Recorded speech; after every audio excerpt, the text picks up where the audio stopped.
and broadcasting and podcasting 438 miles between each other on the sixth episode of the third season of the Fifth Quarter Podcast. Glad to have you with us, George Koff, alongside me, as always, my good friend Desmond McLaughlin on your left. Desmond, how are you doing on this October the 7th, a Wednesday?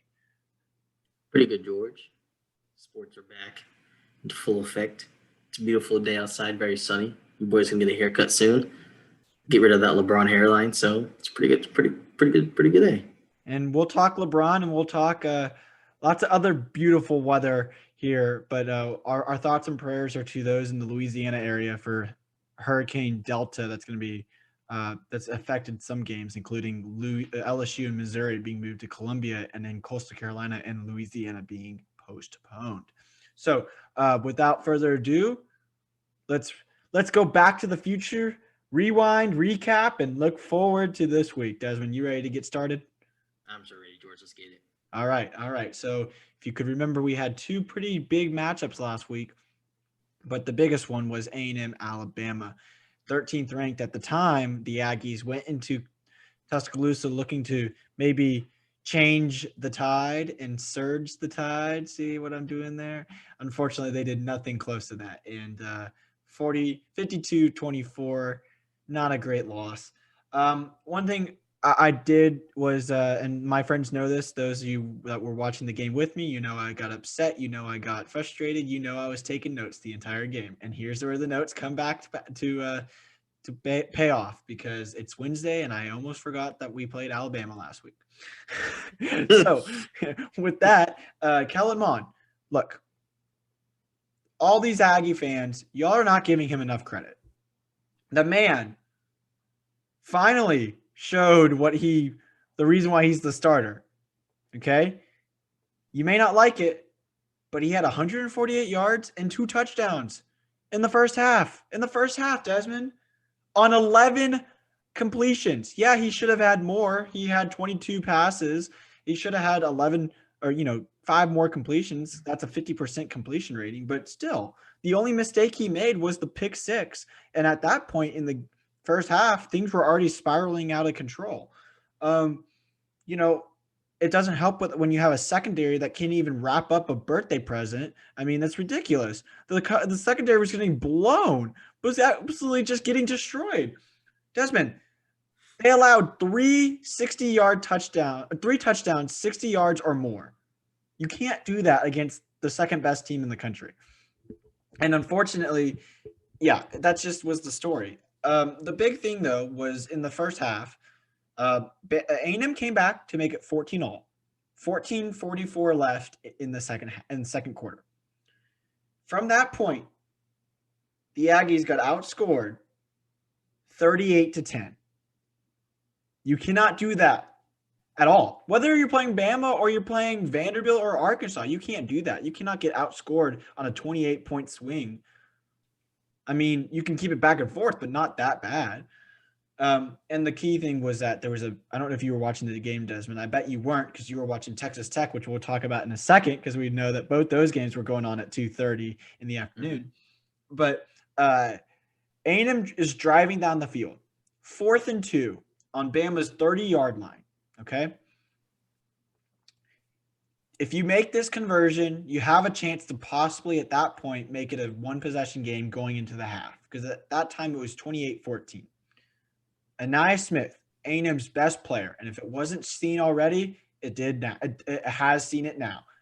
Anaya Smith, the dude is a fast. I don't know if you saw the touchdown, Desmond. He absolutely sidestepped tiptoed the sideline. Beautiful. Bama just forgot that he was a receiver and forgot that he was even there. But beyond the point, back to this 4th and 2. Kellen Mond throws it right to his chest, right where he's supposed to, and Anaya Smith drops it. Turnover on downs.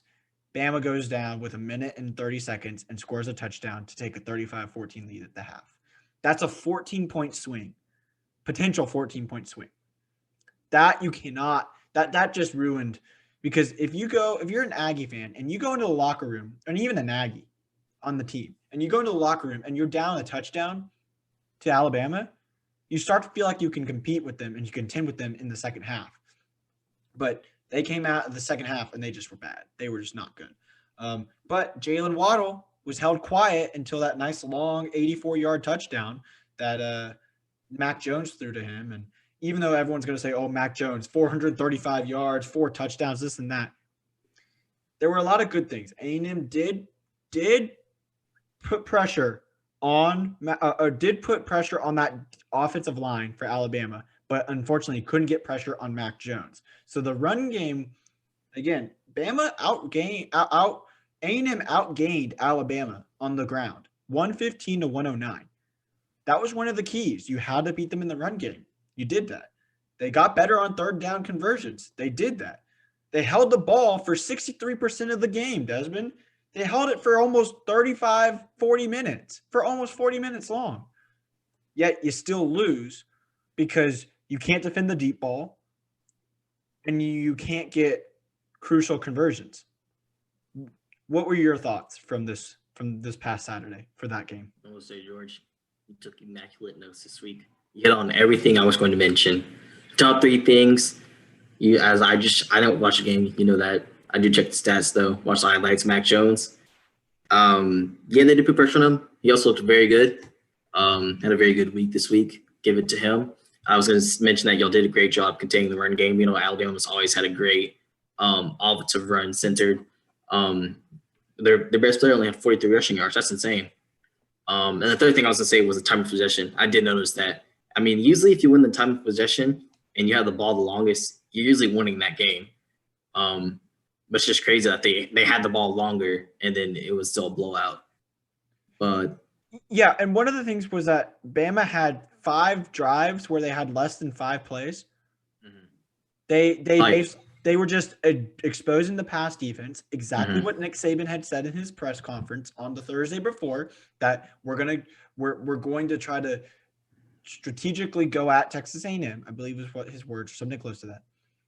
And he learned that he doesn't need to have a run game to win. He doesn't need a run game to win with this team. Mac Jones is an offensive threat. You have Jalen Waddle. You have Mitchie, I believe is his name, the guy who was just absolutely caught that first touchdown, completely burned Miles Jones. Miles Jones was going, excuse me, where did my receiver go? Where did my receiver go? Just absolutely baffled for what happened. And yeah, you have all those deep threats that Najee Harris turns into a pass-catching running back, not a running back, and Bama got the win. Now, I will say I agree with you about Kellen Mond. I'm saying that he still needs to improve. If A&M wants to be really competitive, he needs to improve, but he did look a lot better than he did the first week. Correct. I'm not gonna completely defend Mond that he's in the clear here, but you touched on it, Desmond. He had 318 passing yards, 3 touchdowns. The last time he did that was against Mississippi State last year. That was, I believe it was 7 games ago from that game. That's huge for his confidence. And isn't he's looking to break the passing yards record, right, for A&M? I believe so. Correct. This week? He's he influence on him this week. I mean, a little bit, you know. Correct. But he also in the game, he broke it was a record that Johnny Manziel held. He broke the milestone of whatever. I think it was 9, maybe it was 3,000 passing yards. It was something along those lines where he broke what Johnny did, but people are saying, oh, Johnny did it in 2 years and it took Kellen 4 years. Doesn't matter. He still did it. Yeah, that's still Johnny Manziel is the biggest outlier possible in college football. So stop comparing to him. Kellen Mond he can get it done when he passes, okay? And when he uses his feet. He only had 30 some odd rushing yards in this game, but either way, that's still – I think what people are struggling to get over is Mond didn't get a win. That's the whole point. You want to win, right? Fine. But you're playing the number 2 team in the country. There's a reason why Alabama is number 2. They're good. They have a defense. They have a passing game. They have an offense. Not just passing game, but an offense. And it's Nick Saban. So everyone needs to relax, chill. A&M still has 7 winnable games with Florida, Mississippi State, Arkansas, South Carolina, Tennessee, Ole Miss, and potentially LSU. We're going to not say Auburn is kind of questioned because it's always confusing. But you're 1-1 with 8 games left. Relax. Aggie 12th man and the Aggie Nation, relax. Take a deep breath. Look forward to Florida. It's going to be a big game for Jimbo. Desmond, I had to mention this, and this is a stat I don't like seeing. I saw it on the Paul Feinbaum show yesterday. But Jimbo Fisher, since taking the job at Texas A&M, is 0-7 against top 5 teams, AP top 5 teams. Now, granted, the fact that he's played 7 of those games in 2 years plus 2 games is incredible. That's Clemson twice, Alabama 3 times, LSU, and Georgia. Okay? How many of those names are still relevant right now? All 7 of those games. All of them are. What? As I say, all of them are. I thought you were about to say something different. I was like, they're all relevant. Exactly. So what I'm saying is that stat is a kind of a misnomer because you can go 0-7. Great. But how many of those could you really win? I'd say 1. That first Clemson game was probably – and Georgia. Which I agree. It's like – I know it's off topic. It's like the LeBron discussion with his finals record. Like, look at the teams he played. Look at some of the teams he was with. Like, you got to – it's deeper than that. Yeah, how many games did he play? How many? He played the Warriors 2 or 3 times. One right, on one. And one of them was without Kevin Love, Kyrie. The other one was with like freaking Derrick Rose on his team. And then even his younger years when he carried Big Z and everybody else that no one knows about. Exactly. So it is a weird stat, but it still is a stat, and everyone's calling this a game that Jimbo needs to win if he wants to at least provide confidence back to this A&M program. I agree. But here's the thing. The Aggies are going to defend fine. I'm not talking secondary. I'm talking like just general defense. We've seen Florida. That's their weakness. They've given up 35 against Ole Miss and 24 last week. You can score points against this team. Against this Florida defense, Kellen Mond and the Aggies should be able to score. The problem is how many are you going to allow Kyle Trask to score? That's the question. It's the passing game that's going to come in the key here. If A&M can shift their personnel on the back end of that defense, move Leon O'Neal to maybe instead of being on safety, move him to a corner, move Miles Jones into a linebacker, something. Just do something different.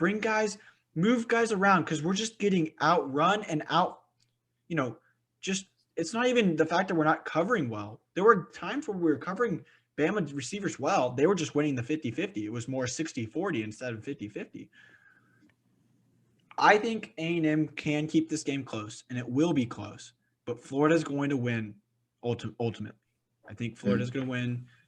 They'll get the win 35-34. I've got a 1-point win for the Gators.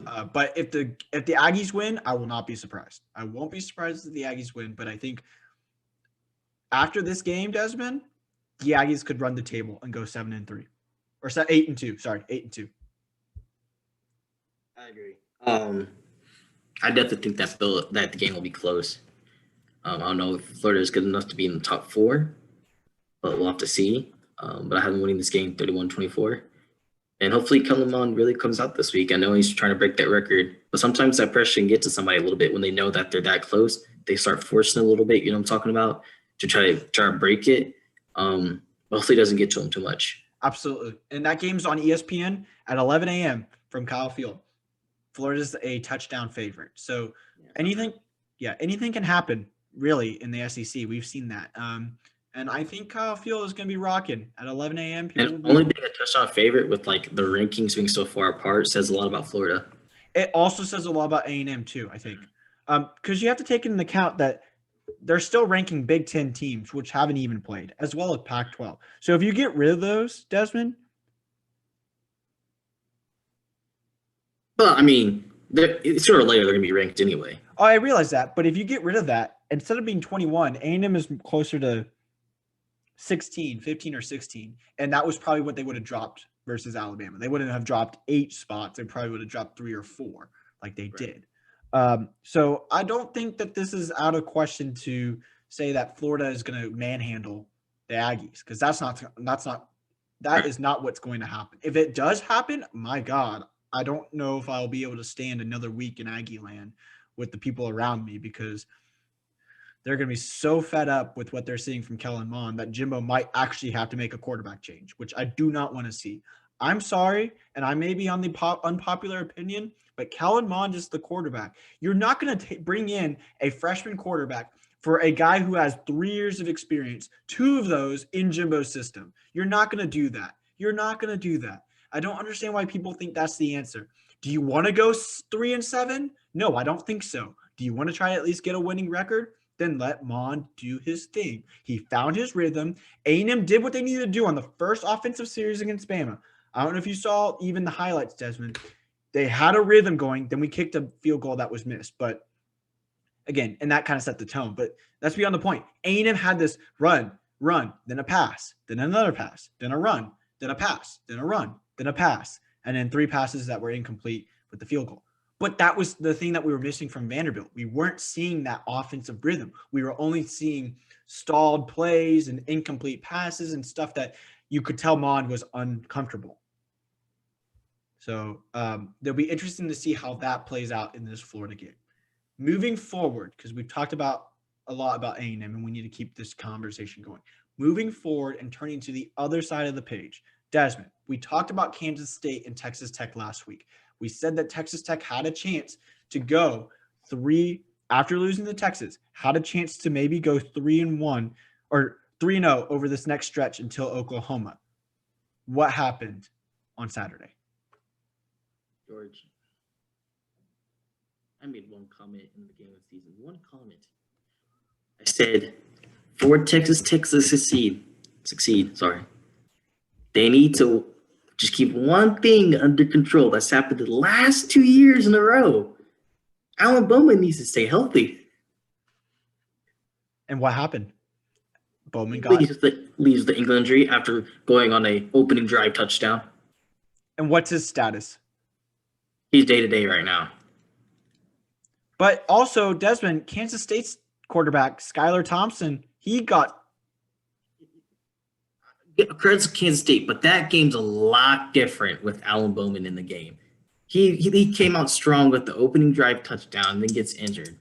Absolutely. I'm not saying that Kansas State could have won that. I'm just saying it's a lot different. Then we put in Henry Houdini. That's what I call him. He didn't play bad. If he didn't play bad, if he didn't play bad, time out. What's his real name? It's like Henry. Like I call him Henry Houdini because I don't even know how to pronounce his last name. Henry Houdini. Yeah. Desmond, you realize Henry Houdini died like 30 years ago? No, I know that. That's just a nickname I have for him. Okay. Let me look up his name. Keep going. Let me look up his name. But he didn't play bad. All right. I just want to say he did have 244 yards. If he could get that, imagine what Alan Bowman could have done. This is true. Okay, Henry Columbi. Yeah, it's like Columbi. Columbi. Yes, yeah. I call him Henry Houdini because he came out of nowhere, bro.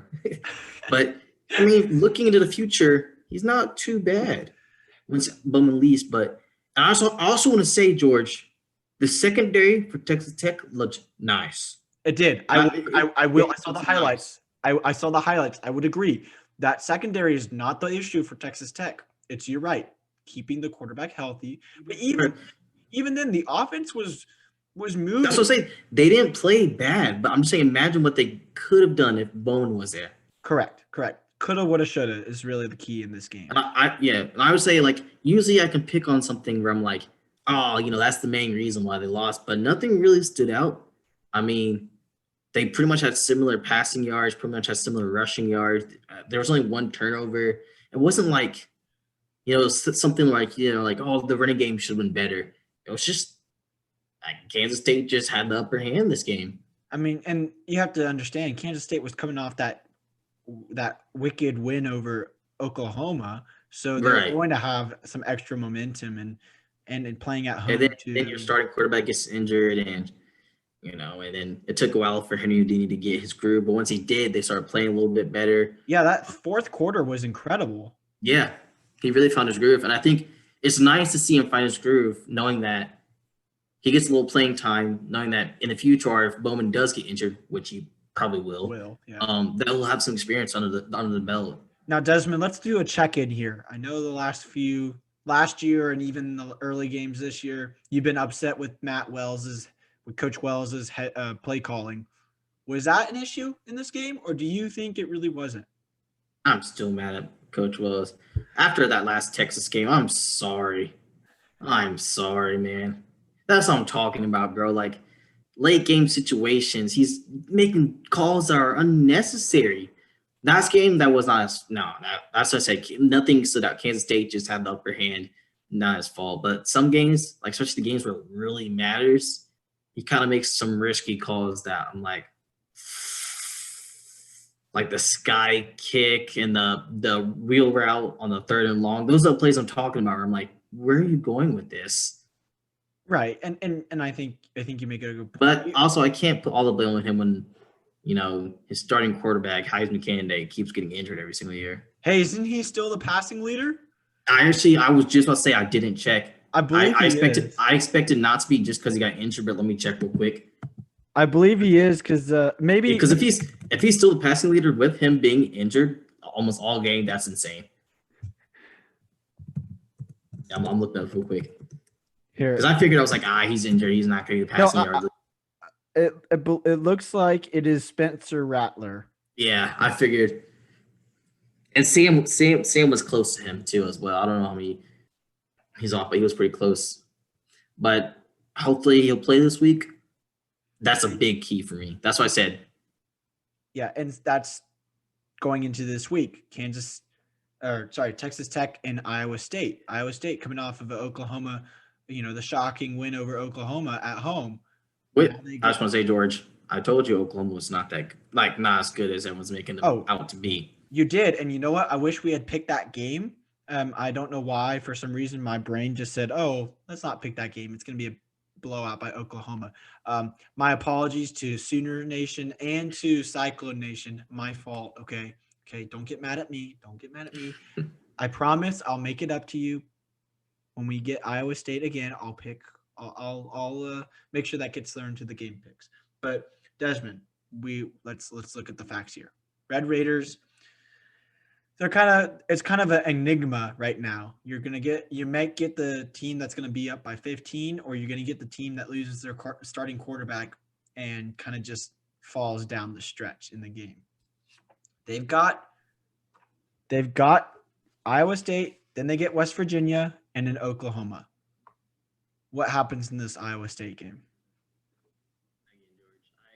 I know a lot of people are like, oh, it's not always one person that decides the game, but sometimes it is that one person that heavily helps decide the game. I think a lot of it relies on Alan Bowman. You've seen it. When Alan Bowman plays, we are always competing. There have only been a couple games where we've really got blown out with Bowman in the game. Even with the Texas game, which we should have won, but whatever.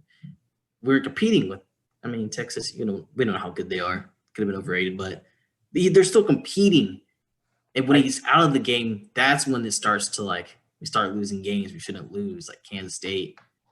It really depends. But if the secondary plays as good as it did last week, it will really help out. And if Alan Bowman plays, then I might change my prediction. But right now he's day to day, and knowing them, they usually sit him. So we'll just have to see. So who you got? As of now, unless there's an update saying that he's full clear to play and they're playing him, I got Iowa State 42-28. Well, Desmond, you'll be watching 2:30 on ABC from Jack Trice Stadium in Ames, Iowa. I've got 38-24. I don't think even with Bowman playing, I don't think it's going to be a difference. I saw what I needed to see from Iowa State last week against the Sooners, and I think they've kind of gotten back on track after that opening loss to Louisiana, and I think they are going to be a force to be reckoned with in the Big 12, but that's just me, I guess. All right, we're going to move forward here into the rest of the college football world. Desmond, the top 25 poll looks quite a bit different than it did last week. 4 ranked teams, all lost at home to unranked teams. That is the second most on tied for the second most on any day in AP poll history. Those teams were Texas, UCF, Mississippi State, and Pittsburgh. Not to mention, Oklahoma lost to an unranked Iowa State on the road. And Memphis got upset by SMU on the road. So in total, 6 ranked teams lost to unranked opponents. What does this mean going forward? Briefly. Oh, George, I have a lot to say, but I mean, yes, the top 25 overall changed a lot, but the teams that it sounds rude, but teams that really matter are still there. Clemson, Alabama, Georgia, Iowa State, even though they haven't played. All the teams that are usually going to get in college football players are still there. So nothing too big's happened. I mean, OU, Iowa State, I would have chosen Iowa State. I told you I don't think Oklahoma's as good as they are. I've been saying that. And Memphis, I believe we both chose SMU to win that game. So those are 2 games where we were like, and then Texas, Pittsburgh, these are teams who you said you were iffy about Texas, whether they were good or not. So yes, there are a lot of changes, but we also didn't realize that nothing extremely big. You know what I'm saying? Correct. No, correct. You make a very good point that the top 25 or top 10 really looks chalk. And maybe it's just because maybe the rankings are just a little off this year, just because some teams aren't playing yet. A lot of games are getting canceled. People are not sure. You know what I'm saying? So the rankings are a little weird this year. Right. And with today the MAC announcing their schedule, all 10 Power 5 FBS teams will be in action at some point. With November 7th being the first weekend that every single conference will be playing at least. I was debating with my friends the other week, and I was thinking, I was like, I don't see a Big 12 team going to the playoffs this year. No, I don't. No, I don't either. I think we're going to get either a Pac-12 get in, assuming what happens, and how many games they're possibly able to play. I think it'll be exciting towards the end because we got Clemson, Alabama, Georgia, Florida, Ohio State, Penn State, Miami. Not to mention, I was going to say Miami. Don't throw Clemson just yet. I think the ACC is going to start to look a little different as we get down the stretch for sure. Clemson's going to get a loss. I'm going to call it right now. I don't know. They are. Yeah, I don't know if it's going to be this week or if it's going to be in a few weeks. They're going to go into the ACC championship game with 1 loss. Okay, that's my bold take, and you can write it down, Desmond. I wrote down Bowman passing leader. You can write it down. Clemson's going to get 1 loss. Hey, Bowman's injured. Come on now. I'm going to hold that against you. I'm going to hold it against you. Okay. And speaking of Clemson, Miami visits Death Valley for a big matchup in the ACC. College Game Day will be there, as well as another big matchup in the ACC. Virginia Tech and North Carolina ranked opportunity for Virginia Tech to maybe steal a win. Florida A&M, of course. The Red River rivalry, which now really doesn't have the exciting. I don't know. It's weird. It almost feels like it's out of place this year. We know it's out of place this year. Well, no, okay, I realize that, but it almost feels like this week it's like, really? The Red River rivalry? They've been losing. I know.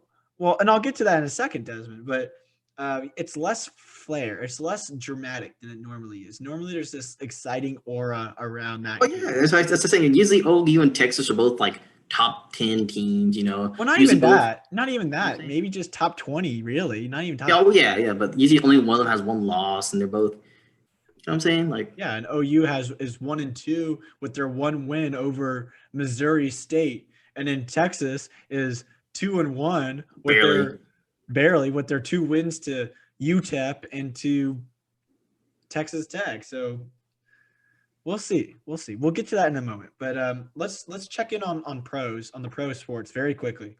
Lakers lead the Heat 3-1 in the NBA Finals. Desmond, 10 seconds. Lakers win in 5 or Lakers win in 6? What happens with the rest of the series? Lakers win in 5. LeBron's getting a triple-double next game. Okay. I think it's still going to be in 6. I don't think Jimmy Butler's going to go down without a fight. I don't think he will either, but the Lakers are just too experienced. LeBron and Anthony Davis are playing like they're insane right now. Yeah, so we'll see what happens. Let's talk about this MLB postseason for a second, Desmond. I don't know about you, but I'm watching these games, right? And I just keep thinking to myself, this is like watching MLB the show, the video game, where you take the two teams and you're like, you know what? Let's play at Dodger Stadium. Just why not? Let's just choose a random stadium. Right. That's what it feels like. I'm watching. I'm like, why am I watching the Dodgers and Padres in Globe Life Field in Arlington? This is, or the Astros and Athletics in Dodger Stadium. This seems so weird. It's just, that's all I really have to say about it. But either way, we've gotten some very interesting games in it too.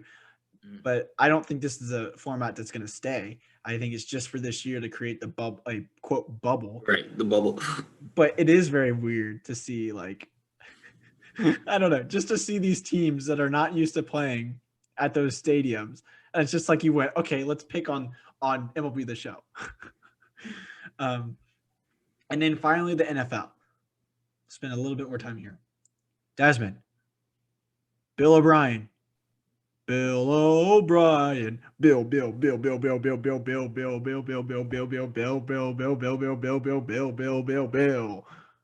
is gone. The GM fired the coach, and the coach got fired. If you didn't pay attention there, Bill O'Brien was the GM and the head coach. So Bill O'Brien fired his coach, and then GM said, I'll leave too, I guess. Regardless, either way, how that all figures out. Desmond, what's next? I know the question on many people's mind is, okay, great, that happened. And, you know, I never want to celebrate a coach's firing. That's not cool. That's not fair to them. But this was long overdue for sure. The team was 0-4. Desmond. Let me finish. No, George. We gotta think about it, George. Yes, there's been some struggles, but he's had to deal with some struggles too. You know, J.J. Watt's been on current injury. Deshaun Watson was been injured like that last year too. But think about it. Last year we were so close to being the Chiefs. Remember that huge lead we had? Yeah, 24-0. You don't think 24-0? You don't think that's enough to get your coach fired, Desmond? They came back from 24-0. If it was 10-0, yeah, but 24-0, you're up 24-0 against a team that should win by like 30. And what, all of a sudden you start playing conservative and making all these mistakes? Yes, I understand, but we need to look at the deeper, like, I'm just saying we were 0-4, yes, but look at the teams we played. Chiefs, Ravens. We have the Jaguars next week, and the Jaguars are one. That's a win. So now Texans are going to win next week, and they're going to be like, "Oh, Coach Bill O'Brien was the problem." No, it's because you're not playing any competition. This is true. But hear me out. Who else did they play? They played. Was it the Steelers? Steelers, right? These are three of the best teams in the AFC that we opened up against. We lost one game that we shouldn't have, but. You make trash, but we also played three of the best teams. Okay, you make a good point, Desmond. But also, when have the Texans ever gotten past the divisional round? Never. Desmond, we haven't made the step. We didn't take the next step. We thought Deshaun Watson would solve our problems. What happens? We lose in the wild card game. What happens? He got hurt, but then we lose in the wild card game. The next year, okay, we think we can make it past the divisional round. What happens? We lose to the Patriots. Then we think, okay, last year, we're up 24-0. I'm saying to my roommate, to Hunter, I'm saying this Texans team could actually win the Super Bowl. And I've never said that about a Texans team. And then what happens? Patrick Mahomes goes, okay, fine, hold my beverage, hold my beer. And they get what? 52 to 30 something was the final. And then they go on. I was going to say it's because defense players got injured that game, but I understand the frustration. Well, I heard that they're checking out Eric. How do you say his last name? Eric Bieniemy. And I also want to say, like, you're gonna bash me for this, but what about Jason Garrett? I was about to say the same thing, Desmond. If you don't believe me, it's on my notes. It's on my notes right there, Jason Garrett. And here's the thing. Here's the thought. You probably saw my 2 picks already, but here's my thought. Yeah, he's not the best coach, But it's not the worst. No, he's not the worst. He did some stuff in Dallas, but I was about to what I was trying to finish earlier, and then you kind of didn't let me finish was what happens next for the Texans. The Texans, okay, great. Bill O'Brien's gone, and maybe this is a new direction. But what happens next? Do the Texans maybe say we're going to go get a coach that from the college level that maybe we can develop into like Cliff Kingsbury type idea? Or are we going to go try to go get an NFL coordinator or an NFL coach? What's the next step? Because theoretically, Deshaun Watson is going to want to win a Super Bowl in the next 2 or 3 years. JJ Watt has been, I saw before we started recording, JJ Watt and Bill O'Brien got into an extremely large argument last week, which supposedly was the main culprit for why Bill O'Brien got booted this week, because JJ Watt was basically saying, I'm not going to play anymore, and if you have this guy as my coach.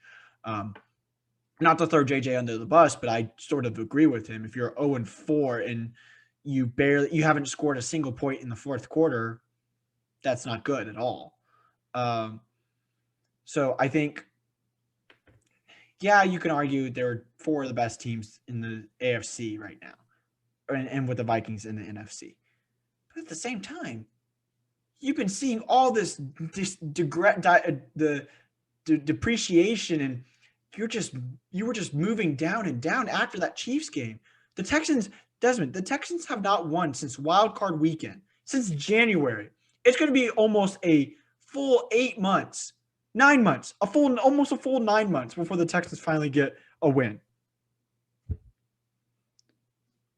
But we're getting off track here. But yeah, Jason Garrett, who knows? Lincoln Riley. I'm going to throw it out there. If he has a bad season at Oklahoma, a 3-loss, 4-loss season at Oklahoma, he could be on the chopping block.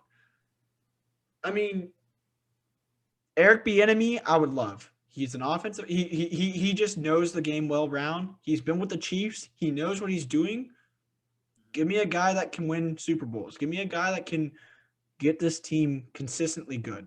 Not just, we're going to go 12-4, and then we're going to go 8-8 the next year, and then we're going to go 7-9, and then we're going to go back to 10-6. Like, are you watching that? That's that curve up, down, and then back up. I want a straight line. I want a Patriots line of 11-6, 11-5, 12-4, 10-6, 11-5, 12-4. I don't want 8-8 and then go back up to 10-6. And then wait back down to 7-9. No, that's not how NFL coach should be. And I don't know much about the NFL, but I know that that's not good for coach stability. So, I don't know. Any final thoughts you have on that? I agree, George. It'll be interesting. Hopefully we can end off on a positive record. Absolutely. Very, very hard to. But we'll just have to see. Yeah. Either way, I think we're going to get Seahawks Chiefs in the Super Bowl. I don't know about you, but Russell Wilson, Mahomes. I mean, I had the Packers, but it was close enough. Okay. Yeah, I know. I think Packers Seahawks, if that's the NFC Championship, give me some popcorn and I'm ready to settle in. Oh my goodness, what a game. That'd be a good game. Russell Wilson absolutely out here throwing dimes, and Aaron Rodgers going, okay, just wait. Let the old man do it. Bad man. But on the other hand, how about them Cowboys? Oh boy. My best Stephen A. Smith right there. My goodness, the Cowboys are struggling. And they have Dak Prescott throwing for 500 yards, which was not even enough. Desmond, I'm glad the Texans at least are in shape where we expect that we're going to be bad, versus the Cowboys where they think they're going to be really good and they're just 1-3. You know what I mean? I got to give it to them. I do have a lot of confidence in their team. But I think this year, I'm going to say it right now, I think this year they're going to realize that Jason Garrett wasn't the problem. I'm going to say the same thing. I think Jerry Jones has too much responsibility. He has so many positions in the company where he needs to step down. He needs to stop a couple positions. he needs to stop inserting himself into every He piece. put all the blame on just Jason Garrett. Yes, some of the blame was his. But what about the offensive coordinator or the defense? The defense, didn't the defense allow like 330 yards per game last year? What, you don't think defense is a problem, Jerry Jones? How do you think you're going to win a football game? You're not going to outscore a team with Zeke and Dak and what, Amari Cooper and CD Lamb? Oh, congratulations. You have a good offense. You're not going to outscore people when you have a defense with literally one all-pro guy and the guy's hurt now. So basically you're watching the Aggie secondary run out on AT&T Stadium and watch guys like Odell Beckham just run right past them and go, want to see me do it again? The Browns are 3-1. I still like Baker Mayfield, but same. The Browns? Okay, I saw a stat, Desmond. But we're getting off track, but I saw a stat that said that Baker Mayfield has won at high school, college, and professional in AT&T Stadium. He won with Lake Travis in the state championship in AT&T Stadium. He won with Oklahoma in the Big 12 championship at AT&T Stadium. And now he's won with the Browns against the Cowboys, his hometown team, in AT&T Stadium. Desmond, Illuminati confirmed. George, before you get off this topic, I just have 2 words for you. Trace McSorley. Oh, okay, Desmond, it's funny you bring up Trace McSorley because there's a song on TikTok that's going around and I'm scoring like my name is Trace McSorley. Do it on the dot. Like my name is or something scoring something. My name is Trace McSorley. Hey. No, whatever the TikTok is. No, yeah. Hey, Trace McSorley. Bro was not a bad quarterback either. I don't know what y'all talking about. All right, and now with that, off of that tangent, we're going to go into the games of the week. And Desmond, you're not looking so good on your upsets. You've gotten too many wrong the last few weeks, my friend. Auburn did not help you out at all. Not at all. Now, I don't want to brag, but I'm over here sitting at 4-1 going, ooh, oh boy, with SMU pulling it out. Only by a field goal, though. Had to kick a field goal in the last seconds to win that game. So, got it done. All right. We're going to move forward to the games this week. Desmond, Tulane and Houston. Finally, after over a month. Hey, sorry. Keep going. The Houston Cougars finally get to take the field. Barring any last-minute COVID tests and knowing this Houston Cougars team and God saying, you shall not play in the month of September. Boom, crash. There should be set to kick off tomorrow from TDECU Stadium at 6:30 kickoff. Desmond, this was a great game last year on Thursday Night Football in New Orleans. Tulane won with that fake spike, if you remember. Mm-hmm. I've got the Houston Cougars winning this one. They are a touchdown favorite. They win 38-27. I was going to say, George, let's not get too ahead of ourselves. Until the game kicks off, that's when I'll be like, okay, the game, they're ready to play. Exactly. But they are a touchdown favorite. Tulane's actually starting, I think it's Michael Pratt at the quarterback, freshman. He came in last game towards the second half. Didn't look too bad, but still our freshman quarterback. Houston's ready to play, very eager to play. They were waiting. They come out with their first dub, 24-17. Yeah, should be a good one. ESPN, you can find that primetime kickoff on Thursday night. All right. Texas, Oklahoma, the Red River game in the Cotton Bowl in Dallas. We said we alluded to it earlier, but this is the third time only in 20 years that both teams will come in with a loss. Oklahoma obviously lost their second straight game. That's the first time they've done that since 2000, and they're on the verge of losing 3 straight since 1998. The Longhorns, however, lost to TCU for the second straight year. 6 out of 7 times that's happened. and they dropped their first game of 2020.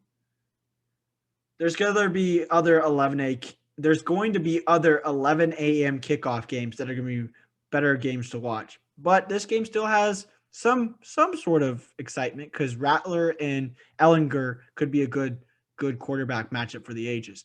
For me, Oklahoma avoids the trifecta of back-to-back losses. And because there's no other games I really want to pick, this is my upset pick. I've got the Oklahoma Sooners upsetting the number 22 AAA Texas Longhorns. So you can take that, Longhorns. Take your ass back to Austin. I thought about doing the same thing, George. Then I thought, no. Oklahoma's already in a 2-game losing streak. I know Texas lost. But I have Texas winning this game 56-49. Boos. Hiss, boos. I told you, I don't think this Oklahoma's team is strong. Oh, I forgot I take my money on Sam. Okay, well, I forgot my score. I think it's going to be 41-38 with the potential it's going to be at overtime. But we'll see what happens. Fox, big noon kickoff. You can watch that one there from Fair Park in Dallas. All right, we're going to speed through these quickly, Desmond. Less than 30 seconds for each pick. All right. Virginia Tech, North Carolina. One of two ranked ACC matchups. Sam Howell and the Mac Brown Carolina Blue bandwagon. Keep it rolling, baby. 31-24. North Carolina survives. Upset pick of the week, George. Virginia Tech's winning this one 35-31. I did have a different upset pick, but after I saw my record, I was like, I didn't want to go too big. So I'm going to go this one right here. Wow. Okay, so you think the bandwagon comes to a screeching halt. Here come bandwagon. People are going to hop off the train. They're going to go, nope, bye-bye. All right, well, we move to the Plains of Jordan-Hare Stadium as the Arkansas Razorbacks take on the Auburn Tigers. Auburn took a beating last week while Arkansas is coming off their first win since 2017 by upsetting the Mississippi State Bulldogs. Desmond, Bo Nix, they need a comeback game, and this is exactly what the doctor ordered. 38-10, Tigers. Don't even make it close. I agree, George. Bo Nix can look strong this game, 31-10. Yeah, it's this game. You might as well maybe go watch something else during the 3 o'clock hour at SEC Network. 3 o'clock you should maybe avoid. Instead, maybe tune into Fox for the Kansas State TCU game from Fort Worth. Both teams coming off some shocking wins. Kansas State is still riding that Oklahoma win as well as beating Texas Tech, and TCU shocking the world and beating Texas 33-31 in Austin. Max Duggan, good quarterback for TCU, played well against the Longhorns. Skylar Thompson, who knows what his injury status is? They're not sure. For me, Max Duggan is a better quarterback. I like having confidence in my quarterback, and I like the TCU Horned Frogs to take this one 38-30. One team came off a win against Texas. Another team came off a win against Texas Tech. I'm going with TCU this game, 45-28. Yeah, should be a good one there. 3 p.m. on Fox. So instead of watching that Arkansas-Auburn, go watch Kansas. Yeah, you can watch that one instead. As TCU is an 8.5-point favorite at home. All right. You've been waiting for this game, Desmond. I know you have. Miami, 7th-ranked Miami against top-ranked Clemson. I'm going to read word for word what I've written. College Game Day sets the tone and heads to the first top 10 showdown of the year. The surprising Hurricanes take on little old Clemson and the Dabo Swinney Tigers. Miami has won both games that have featured them on College Game Day this season, but this is a bigger task than those previous games. Either way, my heart wants an upset for Miami so bad for De'Aaron King to shock the world, but my head is telling me Clemson. And unfortunately, I got to listen to my head. I got to take the Clemson Tigers this time around. And Desmond, it's not even going to be close. 42-21. Contrary to popular belief, it's not even going to be close.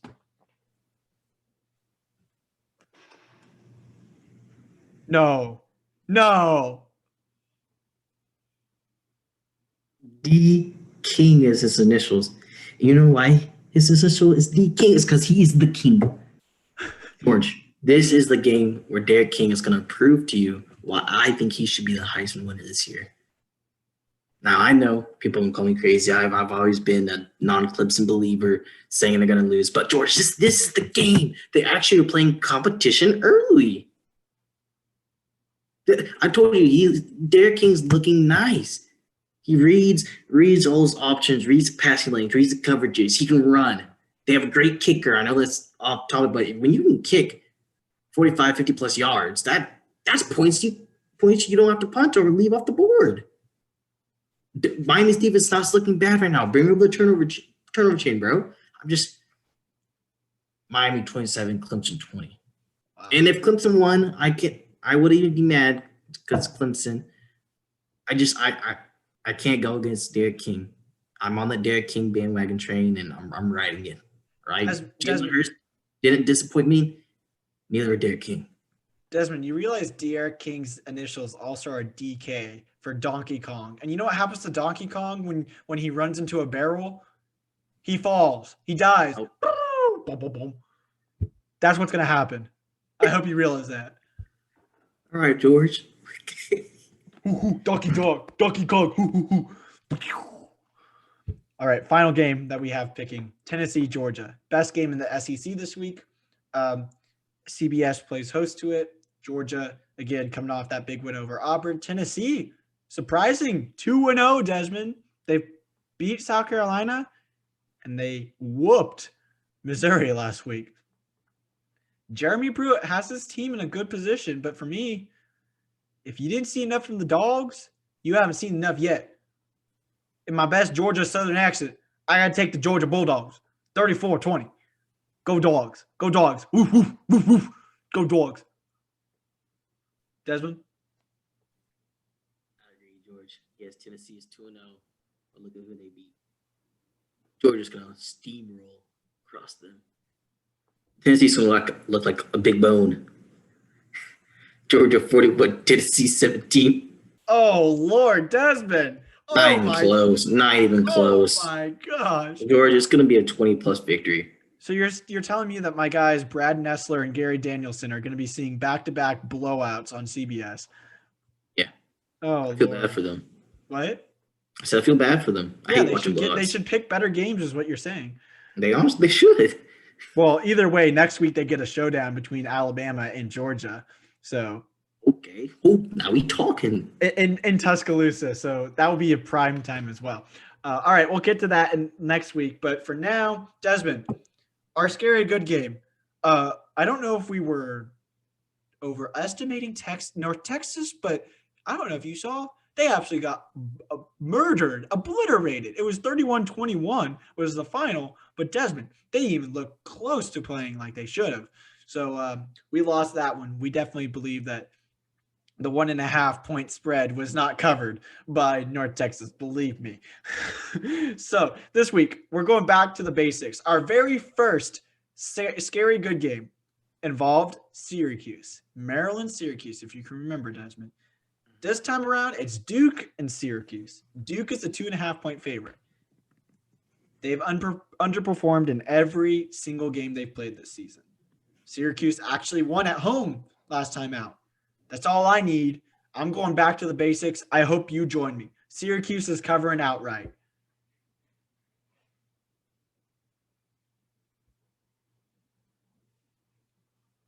Uh-oh, what does that mean, Desmond? What does that mean? I wanted to choose different from you this week, but I agree. Syracuse outright. It's too obvious. That's the whole point. It's too obvious. Well, I mean, you don't know which Duke team's going to show up.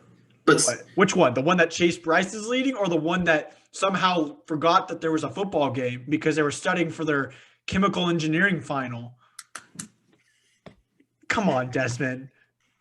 Chase Bryce has been awful because that team just is not getting anywhere. Their best game that they played was against Notre Dame, and it was because Notre Dame was making all these kinds of mistakes. What happens to Duke last week? Absolutely just couldn't. They kicked Desmond. They were down by 10. They kicked a field goal A field goal with no time expired, with the time expiring. They kicked a field goal. They didn't even go for the touchdown. That's how weak they were. That tells the story right there. 11:30 a.m. on ESPN3 from the Carrier Dome. Go look at that one and tell us if we're wrong. We're going to look at the small schools here briefly. Marshall finally back in action. And you know, Desmond, I had to rep the Thundering Herd, baby. The Thundering Herd. I gotta like them. They are a good 2-0. Travel to Western Kentucky this week. Western Kentucky has not looked good. I don't need to be worried about my boys. Can't wait for next week's battle between Marshall and Louisiana Tech. Should be a good one next week. But for now, they move to 3-0. And if they don't, oh well. I mean, that's the story there. How about Army? What are they looking like? Last week they played Abilene Christian. It was a 55-23 win, as expected. Next week, they play against the undefeated Citadel. That's another win in a row. Desmond, this is garbage. They're just playing FCS team after FCS team. They can't just keep doing that. They're going to be like 10-1 when they go to play Navy, and they're going to absolutely get destroyed. Hey, George. All right, I've had some bad luck with my small schools before. Fine. You know what? Fine. I won't say anything. I won't say anything because Army deserves it. And it's our. And I don't. Last time I checked, small school. Your school is undefeated. Mine already has a loss under the belt. So but they lost to a ranked Cincinnati. Come on now. True. Okay, and I can't hate on the Army. Okay, I can't hate on the Army. Our U.S. military. Shout out to all those armed forces. Thank you for your service. So, Desmond, it's a win-win-win for all of you. And with that, we're gonna Millie rock and close this episode of the fifth quarter. As always, continue to wear your mask. We want to have back to regular sports and football in 2021. So continue to wear that mask. And as always, Gig 'em Aggies, Wreck 'em Tech. We'll catch you on the next one on the flippity flop. Adios.